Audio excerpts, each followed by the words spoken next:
অন্ধ শাসন ভণ্ড শাসক অৰ্থলোভৰ নগ্ন যুঁজত জীৱন মৰণৰ স্বপ্নবাহক মগ্ন বিভুৰ অন্ধ সুখত। মৰিগাঁও বিধানসভা সমষ্টিত সংগীত পৰিৱেশন কৰি প্ৰচাৰত ব্যস্ত নিৰ্দলীয় প্ৰাৰ্থী। মৰিগাঁও 54 নম্বৰ বিধানসভা সমষ্টিত নিৰ্বাচনী পৰিৱেশে এক সজীৱ আৰু সাংস্কৃতিক ৰূপ লৈছে, য'ত নিৰ্দলীয় প্ৰাৰ্থী প্ৰদীপ বৰুৱাই অভিনৱ ধৰণে প্ৰচাৰ চলাই জনতাৰ দৃষ্টি আকৰ্ষণ কৰিছে। ৰাজনৈতিক ভাষণৰ পৰিৱৰ্তে সংগীতৰ মাধ্যম বাছি লৈ তেওঁ গীত পৰিৱেশন কৰি ভোটাৰসকলৰ সৈতে এক আন্তৰিক সম্পৰ্ক গঢ়ি তুলিবলৈ চেষ্টা কৰিছে। প্ৰদীপ বৰুৱাৰ এই ব্যতিক্ৰমী পদক্ষেপে বিশেষকৈ যুৱচাম আৰু সাংস্কৃতিক প্ৰেমী লোকসকলৰ মাজত উৎসাহৰ সৃষ্টি কৰিছে। স্থানীয় লোকে তেওঁৰ এই প্ৰচেষ্টাক উষ্ম অভ্যৰ্থনা জনাইছে আৰু বহুতে ইয়াক ৰাজনীতিৰ এক নতুন দিশ হিচাপে চিহ্নিত কৰিছে। নিৰ্বাচনী প্ৰতিযোগিতাৰ মাজতো এনে এক সৃষ্টিশীল আৰু সুন্দৰ প্ৰচাৰে গণতন্ত্ৰৰ সৌন্দৰ্যক আৰু অধিক উজ্জ্বল কৰি তুলিছে। চাওক, মই হ'ল নিৰ্দলীয় প্ৰাৰ্থী, মোৰ ইমান ধন টকা পইচা নাই, কিন্তু উৎসাহ আছে, সততা আছে, সাহস আছে, মনোবল আছে। এইটোৱে মোৰ সম্পত্তি আৰু এয়া সাহস আৰু মনোবল লৈ পেলাই মই আগবাঢ়ি যাম। ৰাইজৰ মাজত আছিলো আৰু ভৱিষ্যতেও থাকিম। ইয়াত গৈ পেলাই মই বোলে কোনোবাই 42,000 ভোট পাই পেলাই গুৱাহাটীত বহি থাকে, সেইটো মই নহয়। মই 42,000 নহয়, মই ৰাইজে জিকালে ৰাইজৰ লগত আৰু অধিক ৰূপত যাবি, অকল ইয়াতে নহয় গোটেই অসমতে থাকিম।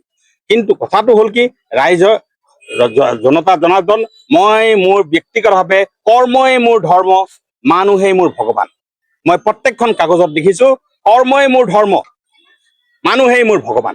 মানুহক মই ভগৱান বুলি মানো আৰু মোৰ কৰ্মই হ'ল ধৰ্ম। মই কৰ্ম কৰি গৈ আছো, মোৰ ফলাফল মই ঈশ্বৰৰ ওপৰত এৰি দিছো, কিন্তু মই মোৰ নিজৰ কৰ্ম কৰি গৈ আছো। মই নিজে কিছুমান লিফলেট মই বিলাই আছো, লিফলেট বিলাক গাঁৱে গাঁৱে দিছো, ঘৰে ঘৰে দিছো, আৰু যিমান পাৰিছো মোৰ যিবিলাক সতীৰ্থ আছে তেওঁলোকে মোক সহায় কৰিছে।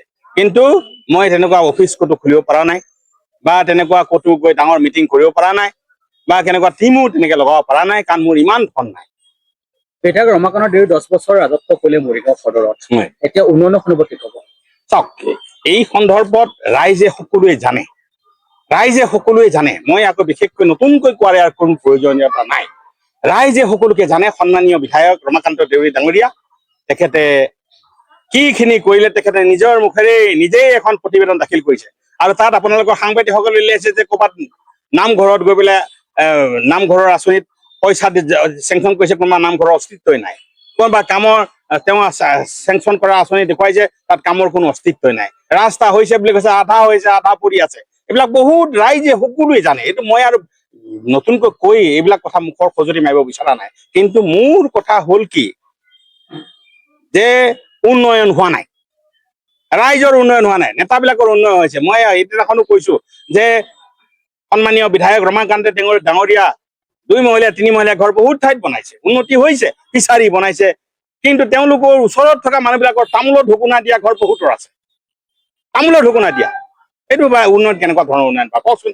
ৰাইজে দেখিছে, এইবিলাক ৰাইজে দেখি আছে। মই আৰু নতুনকৈ কৈ পেলাই মই মুখৰ খজুতি মাৰিব বিচাৰা নাই। মৰিগাঁৱৰ পৰা বুবুনাথৰ ৰিপৰ্ট, প্ৰাতঃ টাইম ডিজিটেল।